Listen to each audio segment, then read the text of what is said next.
Good afternoon, good morning. Thank you for all for joining us. Today is July 22nd, 2020, and we are entering into the 5th conversation of the FCCI Cacao Academy series. It is a pleasure to be here again with another series of guests. And if you are just joining us from Facebook, welcome. Thank you for being here. And of course, you can find the past episodes on the FCCI Cacao Academy YouTube channel. So please go there for Spanish subtitles. We are here for the discussion of the development of a digital collaborative cacao farmer peer training platform, which is being developed by co-creators Dr. Carla Martin, Harvard lecturer and executive director of the Fine Cacao and Chocolate Institute, and Alyssa Jade McDonald-Bertel of Cacao Academy.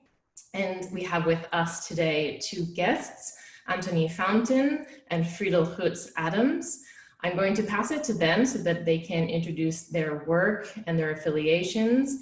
In our discussion today, we'll be chatting about agroforestry and living income and how that might impact, or those ideas might imbue the FCCI Cacao Academy. And then I'll pass it over to Liz and Carla for an update since last week. Antonie, would you start for us? Yes, of course. My name's Antonie Fountain. I work for the Voice Network. We're an umbrella organization of NGOs and trade unions working in sustainable cocoa. I've been involved in sustainable cocoa for about 14 years, got involved in this around the issues of child labor and child trafficking in cocoa. And became more and more engaged in looking at the underlying root causes of these issues. I spent a lot of time together with Friedel looking at issues around living income, but we also spent a lot of time as Voice Network looking at issues around child labor, living income, deforestation, and transparency and accountability. Those are our main focus areas. And so we've just recently, last week, released a paper on agroforestry in the cocoa sector. So looking forward to discussing the broad outcome of that a little bit in the coming hour or so. So thank you for having me. Yeah, I'm Friedel Huetz-Adams, and I work for a small NGO in SUEDWIND-Institute, which is based in Bonn in Germany. SUEDWIND means wind from the south, south wind. I work there now on different value chains since 1993.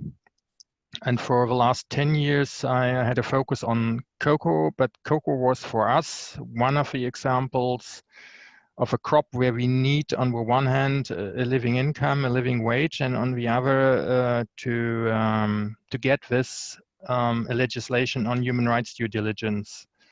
So beside cocoa, I worked during the last years also on crops like palm oil and coffee, but the focus was cocoa. And together with Antonie, for the last 3 issues, I was the co-author of the Cocoa Barometer. Thank you both. So much knowledge in this room. Carla, Liz. Well, thank you both for being here. I'm so glad to have this opportunity to speak with you. For many years, I have taught the Cocoa Barometer to my undergraduate and graduate students, so it's been an important text in our work, and have otherwise very closely followed and admired what you take on in your research. Liz and I have an update from this week based on what we've been completing for FCCI Cacao Academy. One is we've continued working with our all-star team of volunteers to complete a rapid evidence assessment. They have been supporting us and going through a massive amount of literature, academic literature, census data, and more, and we are developing that into a situation analysis for 2 of the countries in which we'll be working. And we'll have more details on that as time goes on. And Liz, I'll turn it over to you. Absolutely. The reason why the evidence assessment is important for us as we create the curriculum for the farmers as they are asking for it is that we need to make sure that the skills that they need, for example, cacao quality standard testing, and the capabilities that they have or the challenges that are around them are actually mapped. Often we have found in the past that there is cacao farmer training or any farmer training that sometimes is delivered at a skill set or even involving tools or materials that farmers don't even have access to. So what we are doing is making sure that we understand exactly the situation that the farmers are in, exactly the skill set that needs to be learned or could be learned if they want it, and making sure that those map. So then at least the first barrier to implementing a new practice is reduced. And we're delighted here to talk with the gentlemen today who have very concrete contributions as it relates to living income and agroforestry, which are often the big parts of cacao farmer training, because often the talk is a lot about yield and volume and crop productivity. But in the end, if things like what is the makeup of the forest and how sustainable is the financial model for the farming households to be able to do this, sometimes these are overlooked. So that's why we need these gentlemen here to help bring their insights forward. Thank you. And I would just like to start off today's discussion in a place that might seem simple, but I think is really important for a quick definition. And that is in terms of what probably a lot of you out there listening are familiar with, is the term minimum wage. However, in today's discussion, we're going to be talking about living income. Antonie, I think maybe it would be best to pass this to you, but would you provide us with a quick space of what is a living income and what does it mean for cocoa? So living income is basically the level of income that a cocoa farming household needs in order to be able to pay for its basic needs. And that includes things like clothing, housing, access to basic social services, healthcare, those kind of aspects. Important to note, there's a parallel, but also a difference between the living income and the living wage conversation. Now, living wage has been around for quite a bit longer, focusing a lot around, for example, in the garment industry, around living wages in textile factories, an example in Bangladesh, etc. The big difference between the living wage and the living income conversation, and what makes it specifically important for cocoa, is living income is for those people that aren't wage workers. And cocoa is largely a smallholder driven crop, which means that most of the people involved in the cocoa sector don't actually receive a salary. They don't earn a wage, but they are actually, whether they like it or not, they are small entrepreneurs. And so for an entrepreneur, there's a very different set of economics that come in play than if you are on the payroll. Your income is not dependent on how much your boss is willing to pay your wages, but it really is dependent on what is your cost of production, what is the yield that you have, what is the price that you get for the product that you're selling, what is your other sources of income, what's the cost of access to market. Those are the kind of things that come into play when you look at it from a living income perspective. However, there's a lot of parallels between it, and so the methodology of how you measure how much a farmer should be earning is very much aligned with a living wage calculation, and both of those have been the work around that has been pioneered and driven by Richard and Martha Anker, former academics at the FAO and the World Bank, who have now literally written the book, it's about this thick, on how you calculate living income and living wage.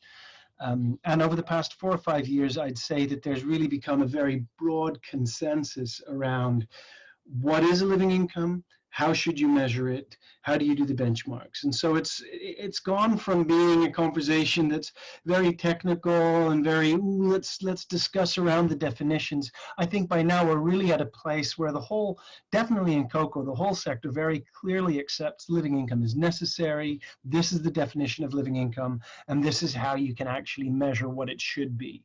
Now, the last thing, and then we can perhaps move on from here. The idea of living income is it's actually a benchmark what a household should aspire to.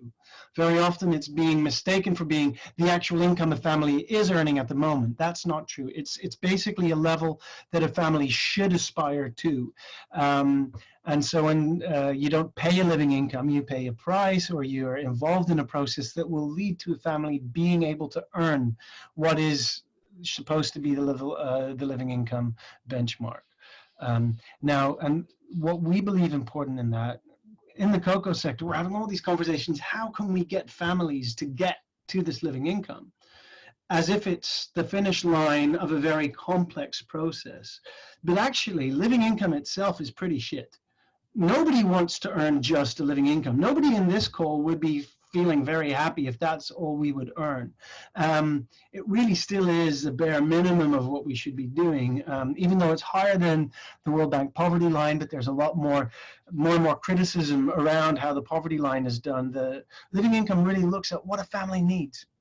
And so therefore, we really think that living income should be the starting point of any policy towards sustainability rather than the aspirational finish line. It should be a realistic starting point.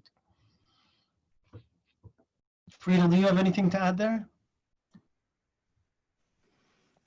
Not really. The interesting thing with the calculation is that people really go, I mean, we did calculations for Cote d'Ivoire and Ghana, or I accompanied this. It was done by local institutions. They really go into the market and they looked how much money do you have to spend for a diet like the WHO says is necessary for a family. And they look for the cheapest material to fulfill what the WHO is saying. And if a family says we want to eat rice every day as a base for our food, but on the market plantain is cheaper, they will calculate the price, the living income with plantain. And if I remember it right, for housing, it was for a 5-people family in Ghana, the minimum was 36 square meters. So it's really basic. It's a very basic calculation. And this fits into what Antonie said. None of us wants to live on a living income, but still most of the farmers in the cocoa sector are far away from such a living income. Right. And I would add to this, you know, part of the reason that we're having these conversations that are really the bare minimum about living income, living wage, is that there are large populations throughout the world that do not have any kind of wealth that is passed down. And so, you know, we need to have these conversations about the bare minimum on what they can live on, because they are not necessarily, let's say, landowners. They may not have homes that can be passed down. They may not have wealth that can fund schooling, that can step in if jobs are lost, or if healthcare becomes a high cost for someone in the family. And so without any kind of universal wealth provision, what we do resort to are these bare minimum factors like living income. There are some really interesting discussions that are ongoing in African American studies, the kind of thing that I wish we could begin thinking about globally, looking at questions of what it might mean to replace the wealth that is lost.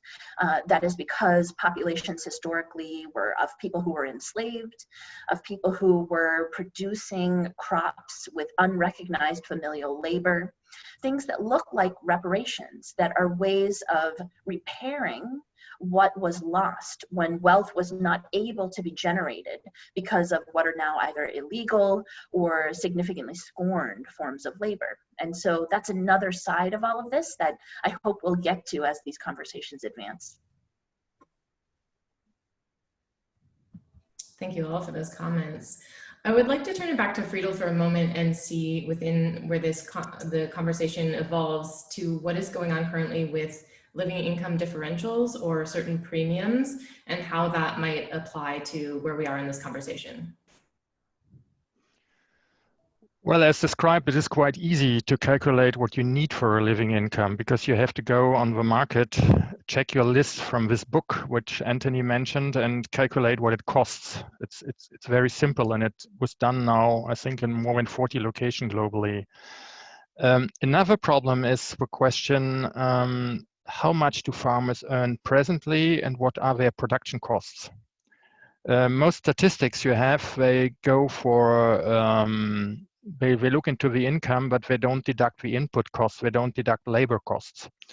And this is in the cocoa sector really a problem, because when Fairtrade, for example, when they calculated a living income, we said, well, we calculated for farm size, which can be handled by an average family. And they say, well, that's 4 hectares.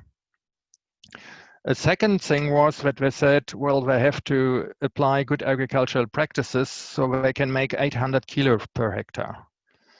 This is all based on the calculations we have presently about labor days per hectare and about good agricultural practices. When we look into studies for a long time, if you see the situation in Ghana, studies relied on what farmers tell people who did the studies how big their farms are. Farmers in Ghana, they often calculate with poles. That's the difference, the distance from one electricity pole to the next. And these were converted in acres, and these were connected with hectares or with square kilometers.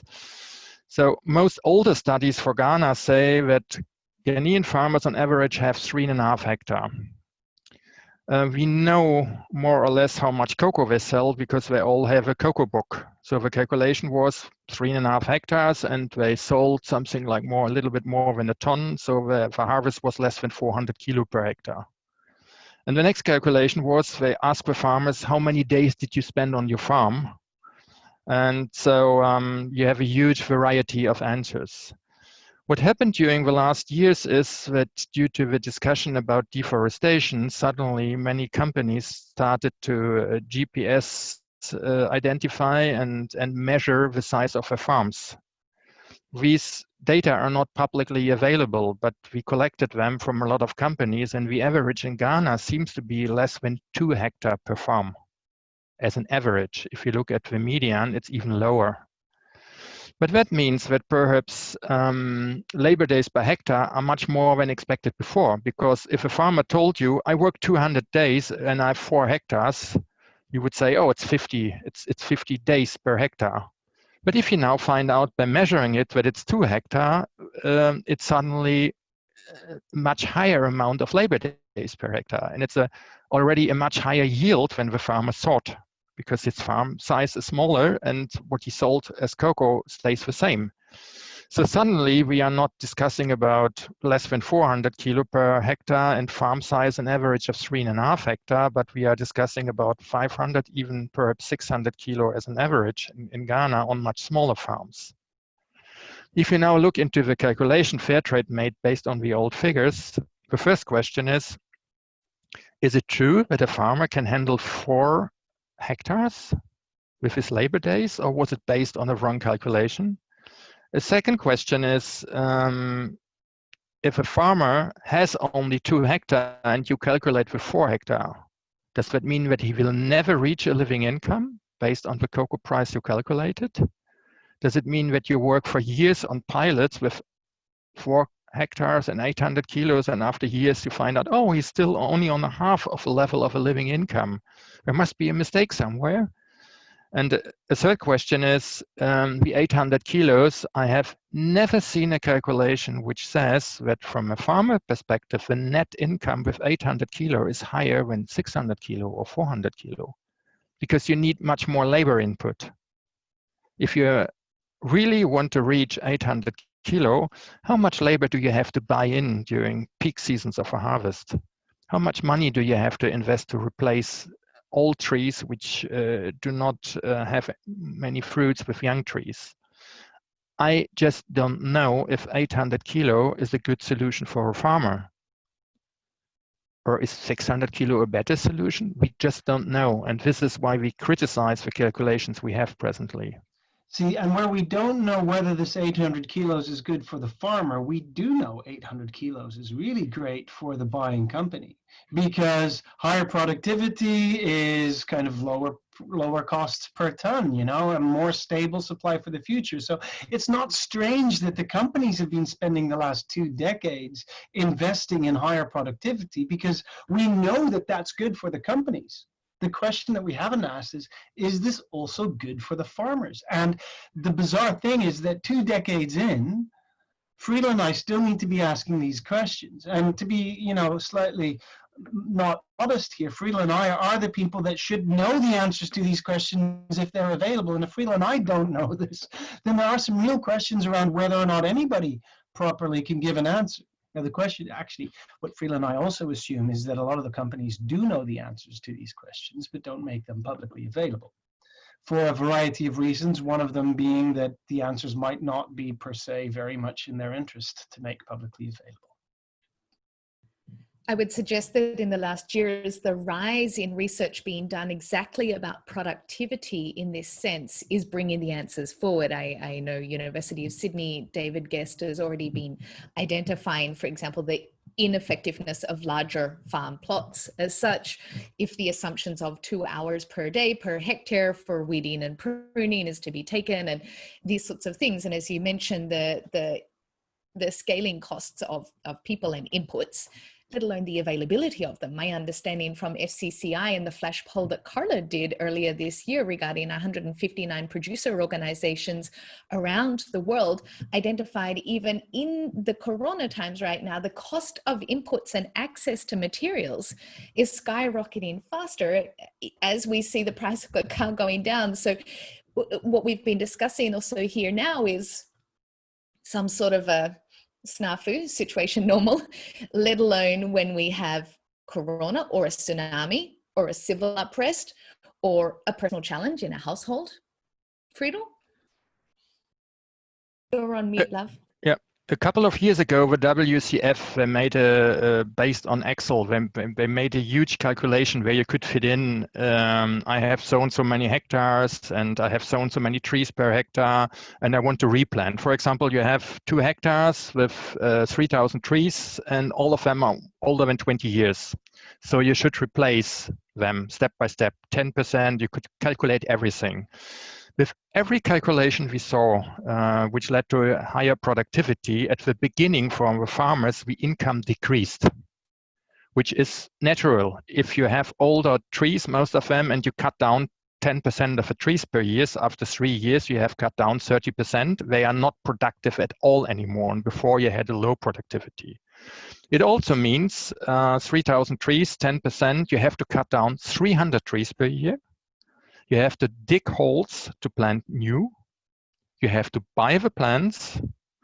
You have to look for shadow plants. You have to water them. You have to look after them. You have to fertilize them. And after 3 or 4 years, you start earning, you start having more cocoa. But nobody tells you what the price will be in 3 or 4 years' time. And in all, like I said, in all the calculation, the income naturally went down for a couple of years. And I heard people from industry saying that is a valley of death.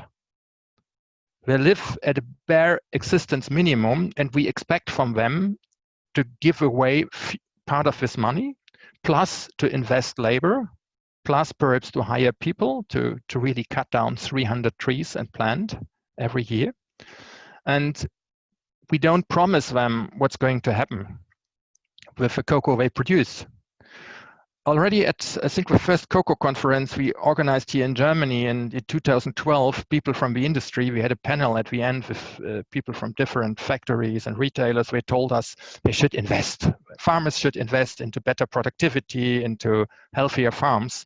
And when I asked them, I asked a chocolate producer, if a retailer here at the table would come to you and say, build a new factory for 50 million and I will buy all the chocolate bars you produce when it's finished, what would you say? You would ask him, how much are you going to pay when the factory goes into production in 3 years' time? And if a retailer would tell him, oh, build the factory and afterwards we talk about price, would you invest? Add to that, if you look at, even if a farmer can get the credit that he needs to make such investments, the price of credit is just unaffordable at the moment. You know, the lowest that we've seen in the last 2 or 3 years is a 17% per year credit, and you know, goes up to 25-30%. That's the interest rate per year. So it also makes the investment virtually impossible. And so that's why we often say that one of the driving factors for these farmers to be so poor is that basically we've seen an unequal distribution of what I call the 3 R's. There's a really unequal distribution of risk. And so the farmer needs to take all the risk if he wants to actually start earning more money. That's a little bit weird, right? And, you know, Friedel was just explaining where all the risk lies, besides the fact that we're also dealing with an agricultural crop. So, you know, you can have pests and diseases. It can be weather. There's a whole bunch of, you know, all of a sudden you can have a great year and there's an oversupply and the market price tanks anyway. You know, I mean, there's so many risks when you're a farmer, and there's no way to hedge those risks. So that's the first unequal distribution around risk. But the second unequal distribution is around reward. Who gets the rewards of stuff going well? Once again, not the farmer. If you have a great crop year, the reward for farmer is, hey, guys, great. We've got an oversupply of cocoa. You are going to be paid less this year for your cocoa, you know? And so it's like, you bear all the risks, you get very little of the reward. So no wonder we see structural poverty leading to child labor, deforestation, et cetera, et cetera. That brings us to the third R. There's a really unequal distribution of this. Now, for the last 2 decades, we have allowed everything to be voluntary, which means that, I mean, because it's not as if people haven't tried to solve this problem. I mean, the cocoa sector is absolutely full of sustainability initiatives. I mean, I don't know of a single multinational chocolate or cocoa company that takes itself seriously that doesn't have at least one individual sustainability program and 2 or 3 collective sustainability programs that they are part of. You know, people have tried everything except for making it mandatory. It's always been voluntary. It's always been, oh, you can do this if you want to, if it's convenient and doesn't cost you too much money, or not, or you can say that you want to do it and then only do half of it and then complain that it didn't work.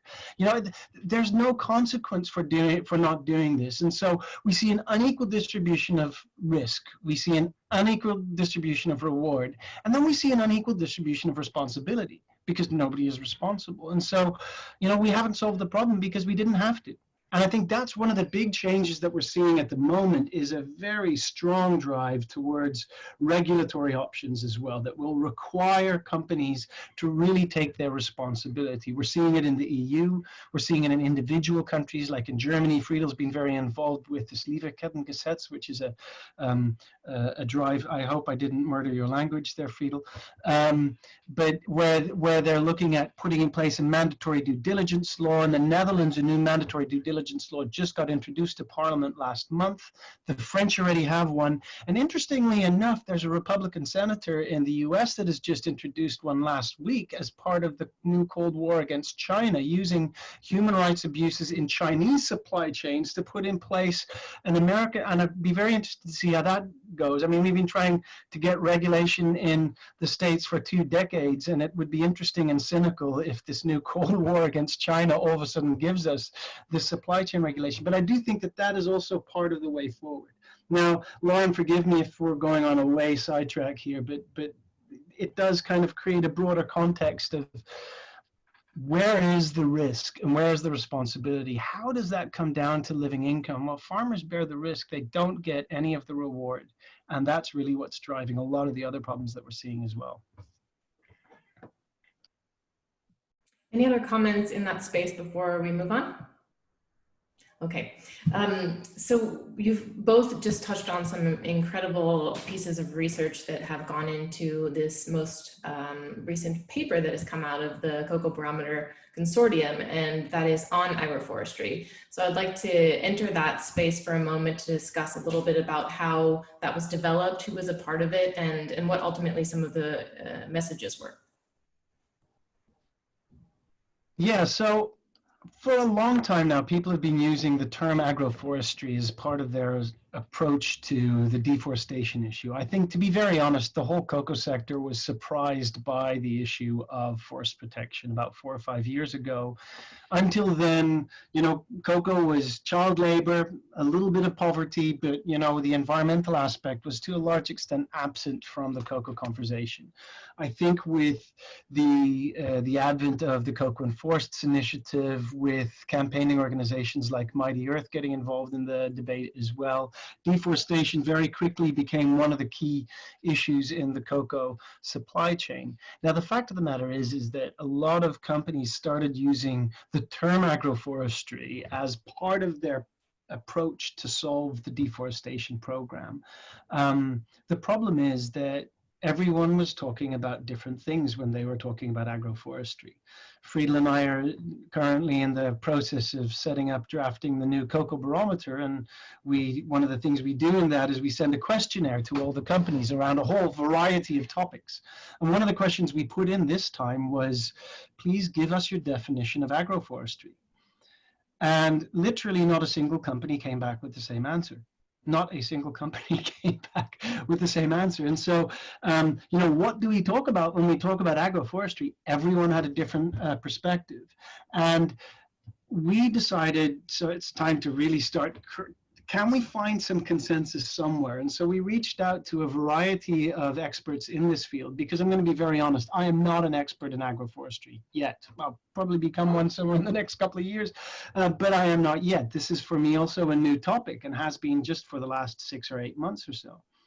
But talking to kind of academics and researchers like Elsa Sanial, who's been doing a lot of work on this in West Africa, but also people like Johanna Jacobi from the University of Bern, Ruth Bennett from the Smithsonian Institution. We've had a lot of work with Tropenbos and with Mighty Earth have been deeply involved. Fern, based in Brussels, Friedel and I have also been deeply involved in these conversations, really trying to set up kind of a first place of consensus around what are we talking about when we talk about agroforestry. Now, those conversations with some experts were already very interesting, because there were a lot of different ideas around this, even within a group of people that really know what they're talking about. So step one was kind of building a consensus around that, but then also looking at what are the current applications of agroforestry, what are the concerns about that, and how should that be done towards the future.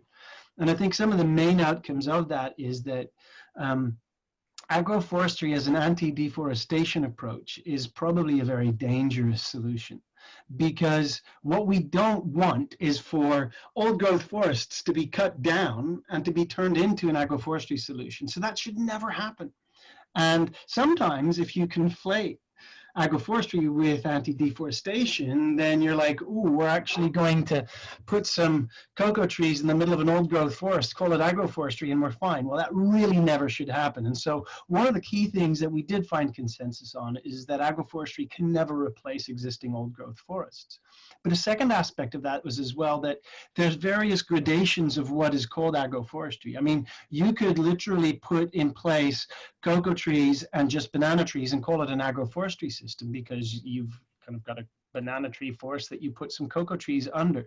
So the opportunity for the term agroforestry to be abused for simplistic systems that are still very much not serving the ecological functions of, you know, protecting biodiversity, ecosystem protection, creating forests, creating corridors between natural habitats, etc. There's a lot less carbon sequestration the minute you get into simple agroforestry systems. We really need to see that when there is an agroforestry, it's a complex, it's a diverse agroforestry system that really protects and strengthens biodiversity, both in flora and in fauna, that creates corridors between protected areas, etc.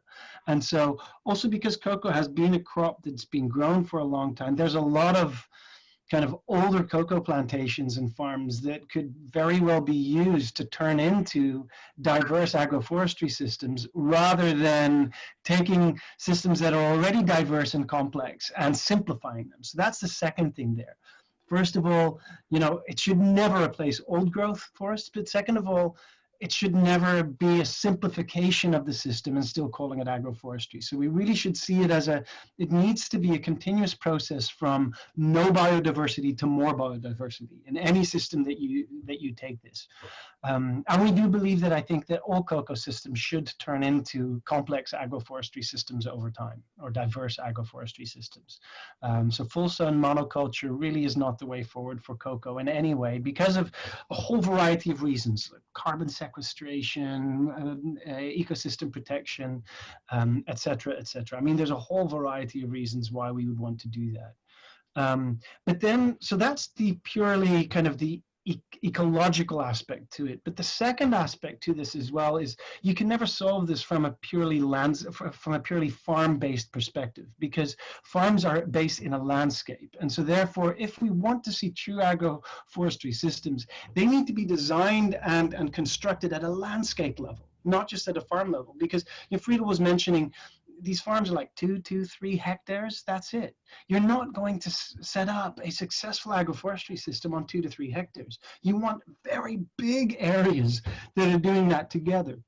And so therefore, agroforestry is not just what happens on the farms, but also what happens to the natural regions around the farms. How do they interrelate with each other, etc. And so we really need these landscape approaches. But for these landscape approaches to happen, you're also going to need to vastly strengthen the governance of local landscapes.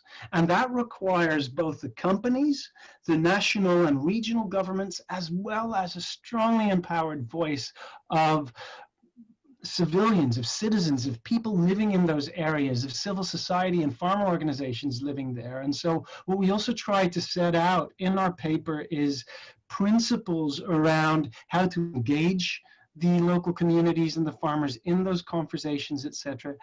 And even though these communities will have to design what that agroforestry looks like in their local community, we also believe that it's important to put in place kind of a bare minimum of these should at the very least be the building blocks upon which you build that. So we've also tried to outline kind of the key components that need to be in there. But in the end, you're going to have to design that at a locally relevant manner as well.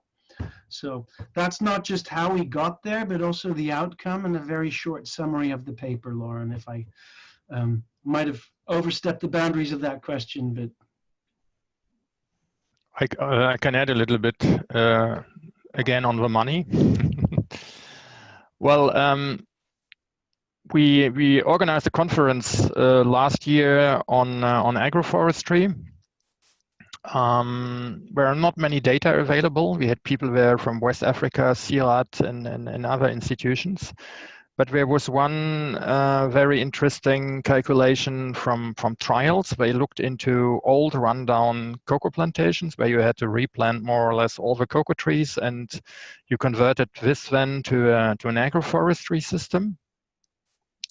And similar to more productivity, if you cut down trees, you lose all your income. You have to spend money for planting material, you have to spend money for labor, and their calculation was over the first 3 years, you have restoration costs of $6,000 to $8,000. If you look into some pilot projects, which we also had at the conference, like what Chocolat Halba is doing and did in Latin America and is now testing in West Africa, they also had the figures on how much did they spend. A few millions of Swiss francs to convert the land of a few hundred farmers.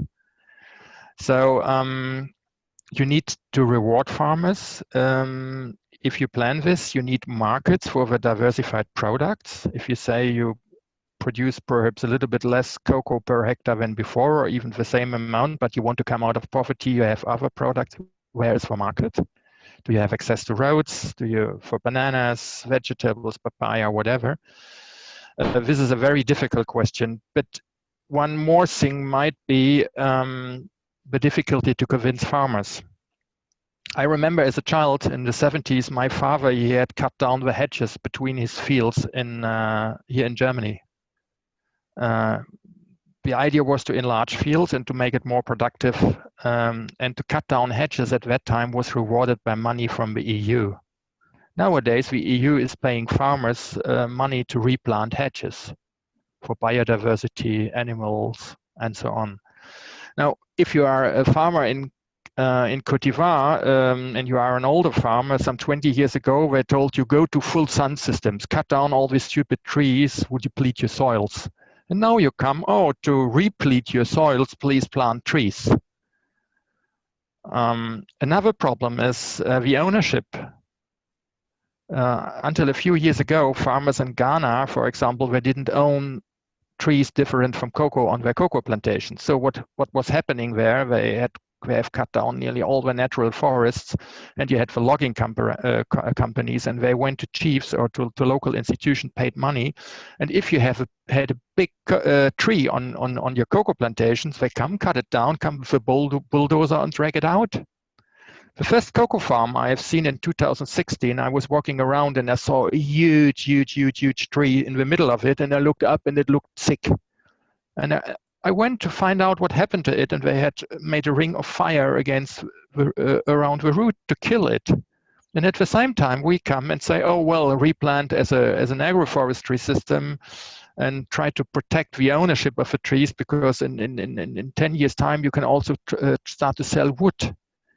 It has to be a combination of legislation, of programs, and somebody again has to pay for it. Surely. Maybe just a quick segue here to go into what some systems of monitoring these challenges could be, and how they might be applied, or by whom, and what this regulation could look like. Yeah, monitoring is one of the key issues. Interestingly enough, you know, the sector monitors a lot, but they don't communicate about what they monitor.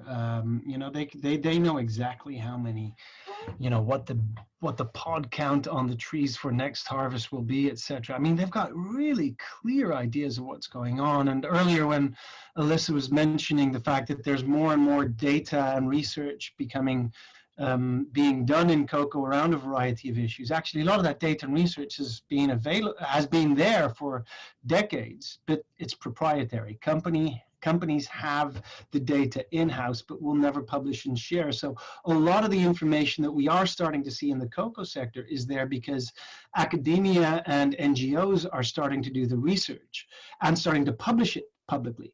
That doesn't mean the knowledge hasn't been there. It's just being carefully kept within individual companies for a whole variety of reasons. So when it comes to traceability and monitoring, that same principle applies. Companies know a lot more than they often are willing to divulge and share. When the Cocoa and Forests Initiative got announced in 2017, part of the outcome for that would be the setup of national monitoring and traceability systems to ensure that they know where deforestation is taking place. To put it very bluntly, you cannot tackle deforestation if you don't know where the cocoa is coming from. You need to know where the trees are because you need to know if it's being deforested. And so you really need nationally based systems to do so. And so far, Cote d'Ivoire and Ghana have failed spectacularly in setting up these national traceability systems. And companies have also been very reluctant in divulging their sources, etc. I mean, the most interesting development on that is being this development, the publication of the cocoa traceability map by Mighty Earth, an NGO, that have basically badgered all of the companies to start releasing the information they have on which cooperatives they source their cocoa from, and to put that into a map, a technical map that is also has an extra layers around deforestation, so that you can see these are the co-ops we source from, and these are the areas where through satellite imagery and analysis we can actually track what the deforestation looks like. Now, it really is insane that an NGO with virtually no funding is able to set up something like that over a period of several months, when a $100 billion industry collectively over a period of 3 years has failed spectacularly in doing so. And so I think that, you know, the companies need to really critically look at themselves and say, how the hell did we drop the ball this badly? And they will point the fingers gladly at the Ivorian and Ghanaian governments saying they stuffed up, they're the bad guys. But that's because there's not enough synergy, there's not enough collaboration, and there's not enough pressure being put on the governments in Cote d'Ivoire and Ghana to do it. Granted, Cote d'Ivoire and Ghana are political minefields. They are complex. There are far too many different ministries involved. There's far too many different agencies that are part of that. But at some point, somebody needs to, you know, to put their fist on the table and say, damn it, it's been enough. Let's actually do something about this. And the thing that I find shocking is that the organization doing that is a tiny NGO based in New York that's been able to get all that together. I mean, really, multi-billion-dollar multinationals really should be embarrassed that they weren't able to pull this off. Sure. On the subject of money, and touching back to where cocoa farmers are in their training, what would be needed to consider how cocoa farmer training should be adjusted so that those inputs or those resources are not a burden on them? Well, it should be a holistic approach of training of economic reasons to reform your production, and the availability of inputs. Often only one of the things was done. A couple of years ago, Mikkel Hendricks, who at that time worked for ADM, he told me that they went to a region, I don't remember the exact figures, but it was something like in Ghana, 40,000 farmers, and they had set up farmer field schools all across the area, and they expected most of the 40,000 farmers to come, but only less than 10% came. So the opinion of his bosses was at that time stupid farmers, but he went to the farmers and asked them, why didn't you come? And they told him, oh, we know what you are going to train us. Buy more inputs, use better fertilizers, use better tools, replant, use better plants. And they said, but we can't afford it, so why should I waste my time? Why should I waste my days on a training? But just to say what that means within the companies, if you go for a holistic approach, it means also there to change thinking. Shortly afterwards, I had this meeting with Mikkel Hendricks, where he told this story. I think it was even at the World Cocoa Conference in Punta Cana, wasn't it, Antonie? I think so. I had a meeting with the person responsible for sustainability at a German retailer with its own chocolate brands. And we had a whole day with different tables on cocoa, on palm oil, on coffee and tea. And at the end, I asked around at my cocoa table, how was the day? And the boss of the unit said, well, it was a waste of time. Silence around the table. And then I asked him why. And he said, well, I know most of the problems, but I don't get extra money. I don't get extra people to improve my value chain. So why should I waste my day like today? Mm-hmm. And this is the typical thing in the cocoa sector. I have heard of a lady who did a huge 900 pages study on diversification and agroforestry for the Ghanaian cocoa sector at the beginning of the 1990s for a multinational. They found out it costs money. They found out cocoa is available on the world market, and they did nothing. You know, there was a calculation of a living income already 4 or 5 years ago of one of the big multinationals, and the results were so devastating they never talked about it. Even the NGO who did it for them was not allowed to talk about it. This is ridiculous. We are repeating and repeating experiences, and if it comes to consequences, and we have to talk about money, we say, well, the world market brings down prices presently, so we can't do anything. No, it's COVID. Prices go down. What shall we do? Did the price for my chocolate bar go down at the supermarket? Yeah, there are special offers now. There are special offers. For example, we have in Germany a company who a year or two ago promised never to sell chocolate again below €1 per bar. A few days ago, a retailer, I heard it in the morning on the radio, they offered it for 64 cents. So they put so much pressure on the chocolate company that they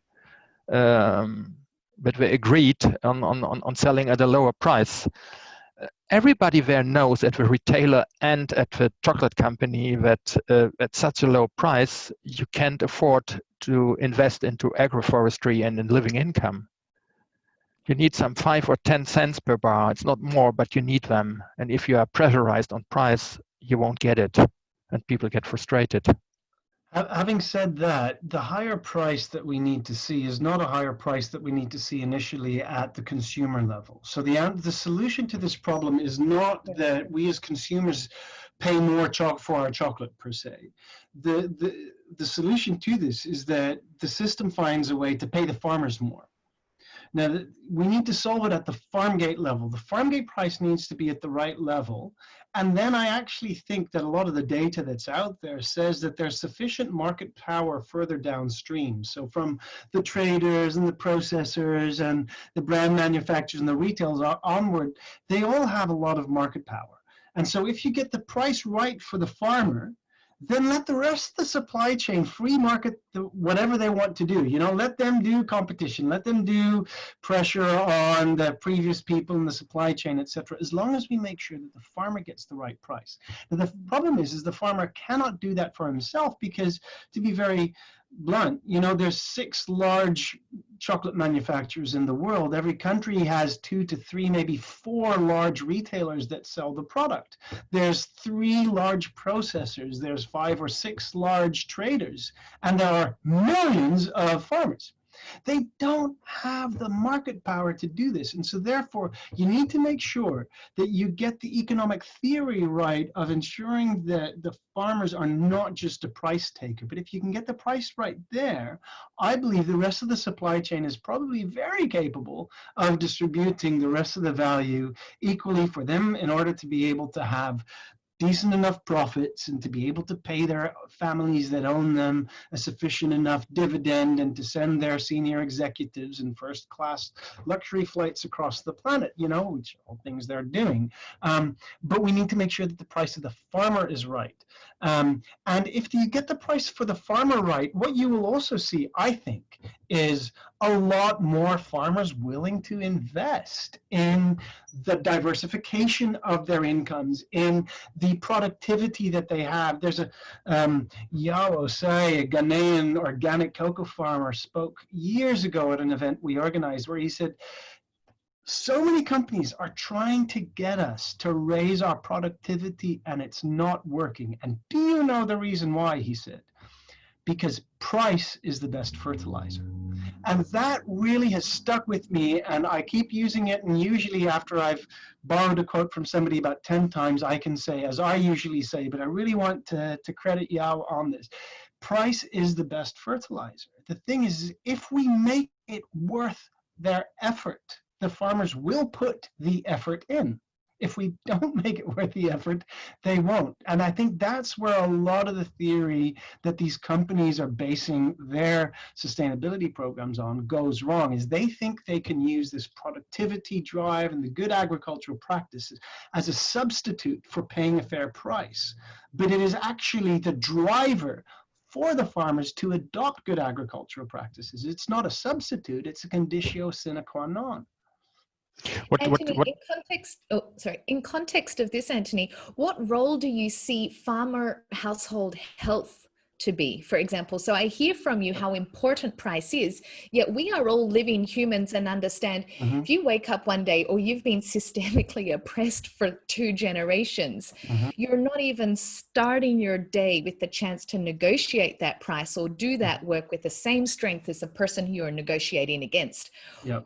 Your experience, Antonie and Friedel, what role or interdependent factor do you think farmer household health has in this context? Health is an incredibly important aspect to this. I mean, I think that it's one of the topics that is probably not being researched enough yet. I think more data and more prominence of the outcome of that would be very useful for the cocoa sector. But if your children are sick, if you are sick yourself, this heavily impacts the amount of labor days that you can spend on your farm. And so already there's an issue there that greatly affects that. A second aspect to that is if there is bad health care, then the costs that come with that for actually getting the health care, so the medical costs themselves for the specialist expertise that you need, as well as the medicines, etc., become issues that often drive cocoa growing families into debt to often their traders. So what you'll see is that the small traders that come by at a regular basis in the off season when there are diseases are willing to loan a family the money they need in order to usually send their kids to the doctor. For themselves, they're like, oh, we'll see this through, you know, we're fine. But for their kids, they will be willing to go into loans for that, creating a debt bondage or an indebt, you know, kind of some form of indebtedness that makes them dependent and even more of a price taker in these situations as well. I don't think that there is enough solid evidence around this yet, but the amount of anecdotal stuff out there says that there really is an issue that does tie in the health to the earning aspects. And I know that UNICEF has been doing quite a lot of work in Cote d'Ivoire looking at what are the hidden opportunity costs of bad healthcare infrastructure in West Africa to the earning capacities of households. And I think that, you know, those are parts of the conversation that we could probably increase farmer income significantly and reduce their risk and their vulnerability and increase their resilience, if that would be a focus.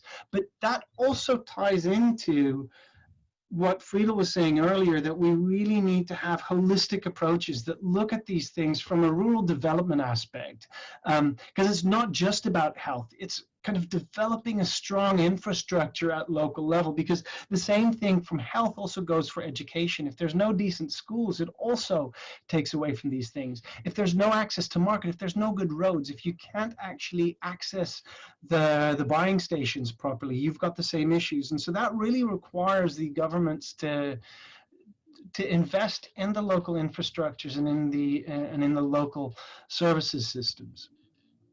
And we can talk about this for hours as well. Yeah, I would agree to that. Michael Hendricks, he once tested in a region, he is now a foundation. They gave mosquito nets to farmers, which are impregnated with poison for the mosquitoes to reduce malaria, because his goal was that farmers can work 2-3 weeks per year more because they are not sick. That they don't have to spend money on medicine and can perhaps spend it on better seedlings. I have never seen a final result of his study. Another difference between Ghana and Cote d'Ivoire is that in Ghana there is at least a basic insurance system for health insurance, and many farmers are in it, and that lowers the costs of your daily life, and that lowers what you need for a living income. Again, connected to infrastructure, what I heard in remote areas in Ghana is that they spend up to 20% of the price for a bag of cocoa to bring it to the trader on a motorbike, bag by bag. You know, it's 20%. That's much more than the premium of the certifiers. So if you would repair the road, you could increase the income significantly. So infrastructure, is it school or is it health or is it roads, has a huge impact. Another thing concerning health is indeed the risk of being forced to lend money and to get much less directly or indirectly for your cocoa. Until the reforms in Cote d'Ivoire 2012, there were 2 or 3 weeks every year where the cocoa price in remote areas in Cote d'Ivoire halved. And these were the weeks when schooling started. The traders knew that farmers were desperately looking for cash money to pay the school fees. So they offered only half of the money. Take it or leave it. I will come back in 3 weeks. Does your child want to go to school or not? This was stopped after the government introduced this binding minimum price, and every farmer knew it after a while. But this is how desperate farmers can be in these situations. Thank you both. Time has just flown. We have hit our hour, but I do want to ensure that we leave some space or final comments if anyone has something around peer training or education that they would like to mention before we head to our final questions. Nobody? All right. No, Antonie? Oh, I was going to say, one of the issues that we've seen around agroforestry in the cocoa sector, which has also got to do with this peer training, etc. You know, when agroforestry projects have been set in place, the distribution of these agroforestry materials has often been suboptimal, to put it politely. Often you'll see kind of, oh, we've got seedlings distributed. Great. How many of those have actually been planted, and how many of those survived the first couple of weeks? You know, you see data around farmers being trained. Great, we've got so many farmers trained. So how many of those farmers have started implementing the lessons learned into their farming practices? And I think there again, you get to the point, and there's several elements to that. I think the most simple element to that is it worth the farmer's time to do it? the German Initiative for Sustainable Cocoa have a program called Pro Planteur in Côte d'Ivoire, where they trying to pilot various approaches to see kind of what would work. Now, you can ask yourself the question whether or not we need another pilot in the first place, but whether or not you need that, they did a benchmark at the beginning of Pro Planteur looking at, you know, what is the current situation of these farmers? And they interviewed the farmers. How many of you have actually had good agricultural practice training? How many of you have attended farmer field schools? And almost all of them had attended at least 2 of these trainings and knew kind of the content of what it was. The next question in this benchmark was, and how many of these elements are you implementing in your cocoa fields? And they're like, well, not very much. And there's an open question, why not? And they're like, well, we've had enough training. We know the training.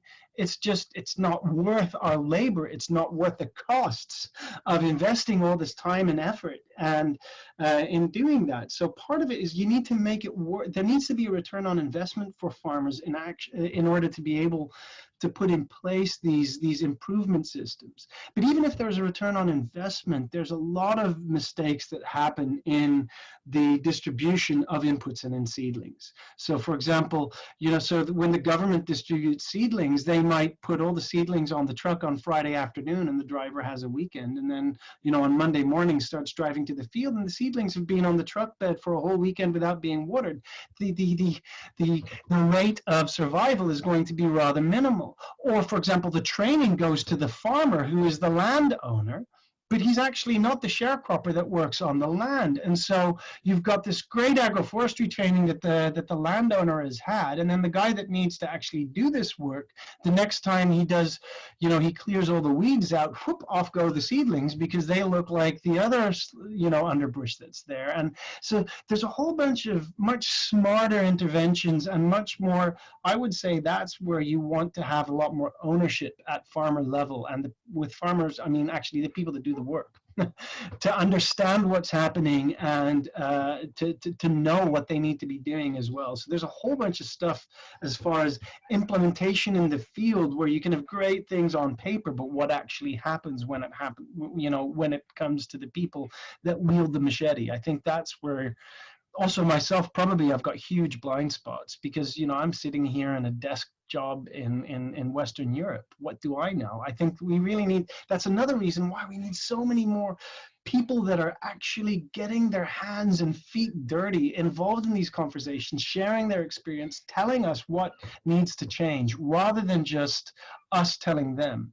And, you know, one last point there, and then we can kind of go to the next thing. Yesterday, about 350 Ivorian and Ghanaians, NGOs, farmer-based organizations, etc., came out with an excellent position paper on deforestation, farmer income, corruption, higher prices for farmers that they set up themselves. I mean, I think that's a really positive development where it's the people on the ground, the people that are involved in this, coming out with very clear steps. This needs to happen. Great, Côte d'Ivoire and Ghana, that you're raising the price. Make sure the money goes to the farmer, but also make sure that this doesn't lead to deforestation.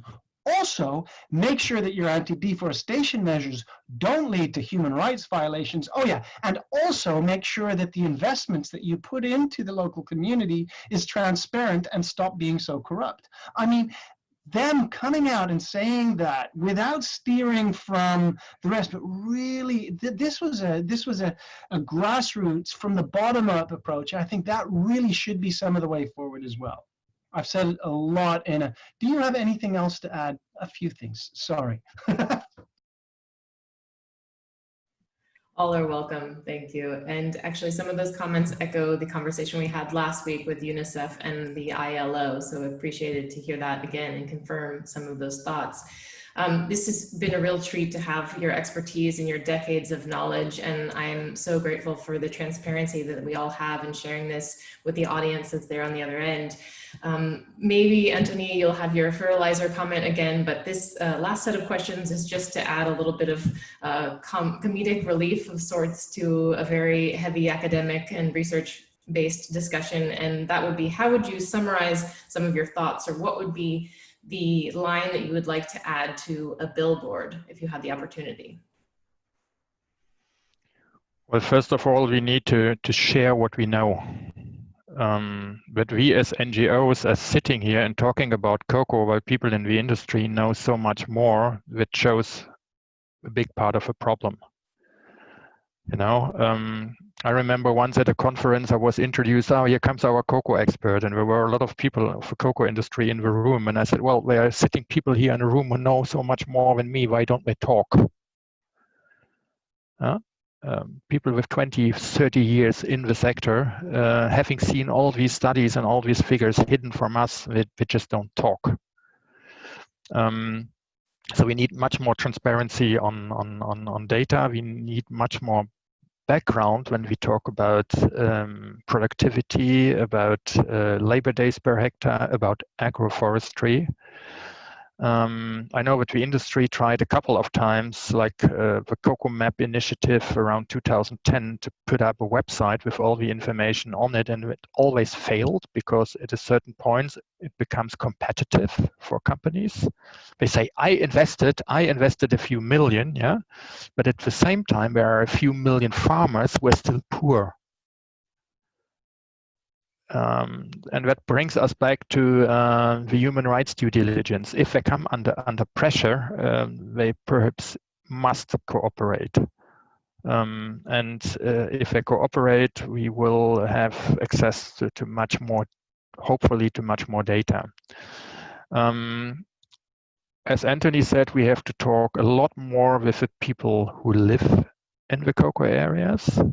I was in Ghana in 2016, and that was the first time I heard there, because I was challenging the people from Rainforest Alliance. Do you really have so and so many shade trees per hectare? And they said, yeah, we certify it. And I said, but do you have?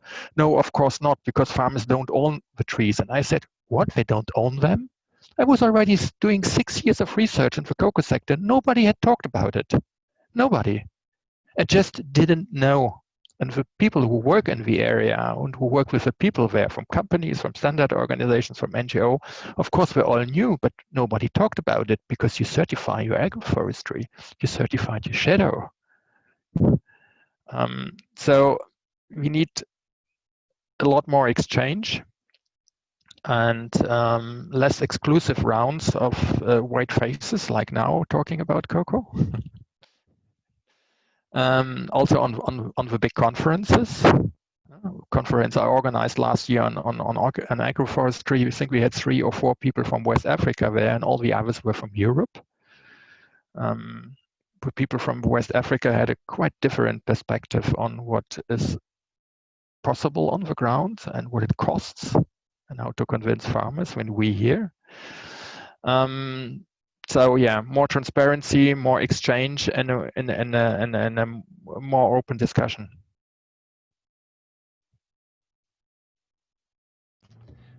And if I can kind of add some last things there, everybody actually knows what needs to be done. And everybody actually already knows what has needed to be done for more than a decade now. There was a very simple list of things that the cocoa sector needs to be doing, set forward at a conference declaration on the second roundtable for a sustainable cocoa economy, which was held in Trinidad and Tobago back in 2008, 12 years ago. I was fresh to the cocoa sector. I didn't have any funding to travel yet, so I only got to read this afterwards.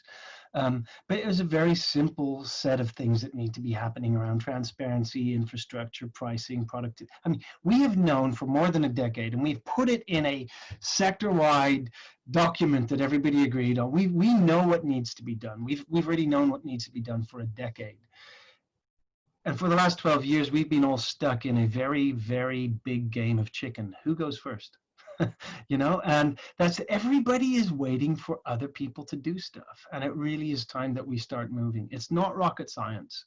You know, I mean, if companies really care about how poor farmers are, then a first step is, well, you could try paying them a little bit more. Just a suggestion, you know, and that might not work for the long term. No, of course not, because that will create a whole bunch of supply and demand issues. So if you pay more, then you need to start putting pressure on the governments to put in place holistic agricultural policies. We know they need to do that. So we look at governments like, well, you could try to put in place policies that work. You know, you could try more transparency and accountability. You can look at the EU and other consuming nations. So why don't you make it mandatory for companies to adhere to human rights and environmental protection? These are all things that we need. None of this is rocket science. It really isn't. I mean, I can understand this. So if I can understand it, so can policy makers and people that are paid at least 10 times as much as I am. So we know to a large extent what needs to be done, but we need a lot more data to make sure that our policies are exactly the right ones. But we really shouldn't not do anything until we've got it perfect. We need to really start moving now. And what I'm also really tired of is companies complaining about the local governments. Since I'm in the sector, I'm challenging the umbrella organization of the industry to develop a policy how to cope with wrongdoings of governments. They always, the single companies that tell you, if I go to Ghana and say this and this is wrong, I won't get any cocoa anymore. But what about the umbrella organizations?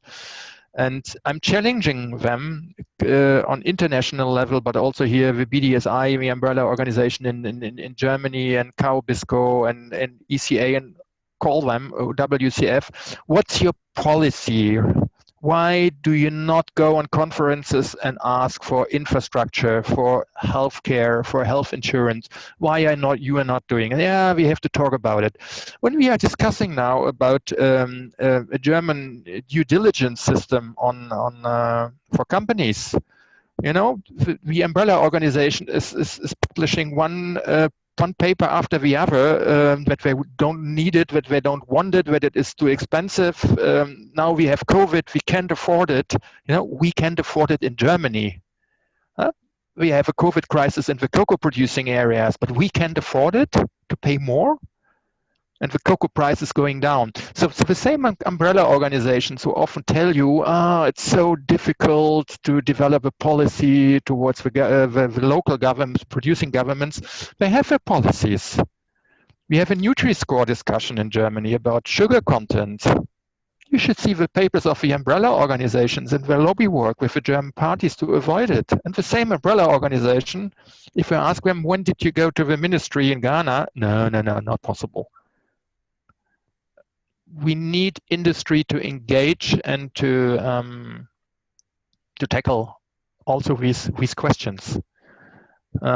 It happened a couple of times that at conferences, Antonie and me, or once when I first did it, I think it was in Cameroon at a conference on the impact of certification, I mentioned things like infrastructure, like roads, like healthcare.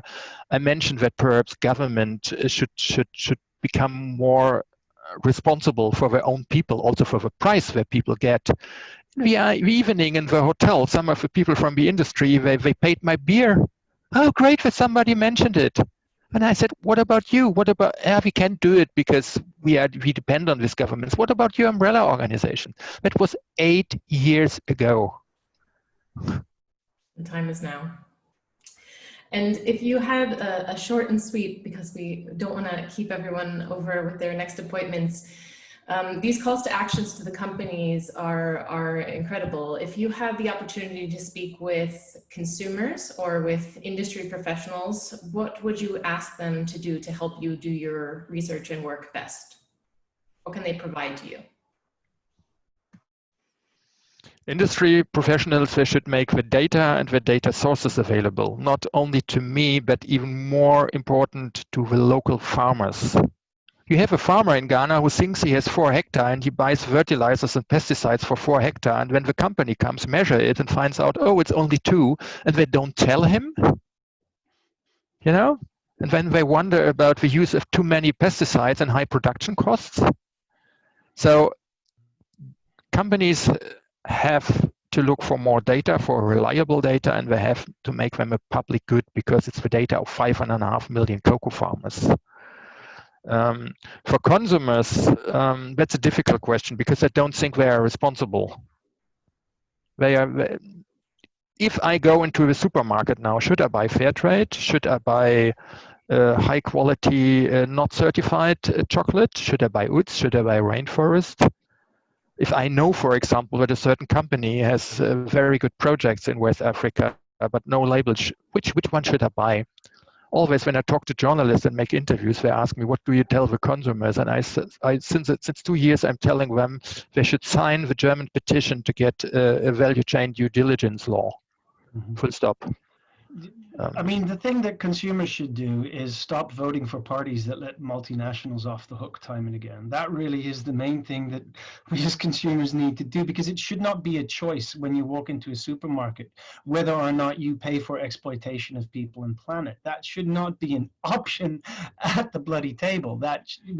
So, you know, stop voting for parties that are enablers of child labor and rampant rape of the planet. You know, stop doing that if you care. And then what companies should do is put your money where your mouth is. Yeah. So your sustainability program is going to cost you a lot of money and profits. Put your money where your mouth is.